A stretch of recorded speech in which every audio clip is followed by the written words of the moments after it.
Steakhouse, the iconic hotspot where LA goes for a power dinner, just made steakhouse history. This week, they became the first fine dining restaurant in the United States to serve a plant-based filet mignon on the menu.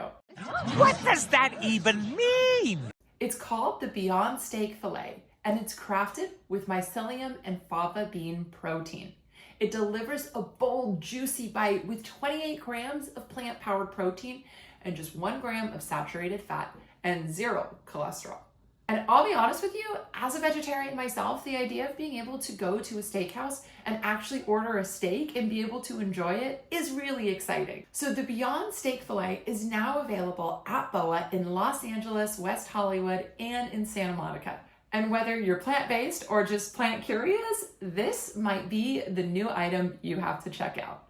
I'm Ashley Hawk, a registered dietitian and TV host who loves to cover food events. I want to know what your thoughts are about this. Have you tried Beyond Meat? Are you interested in it? Drop it in the comments below and subscribe to this channel if you want to hear more.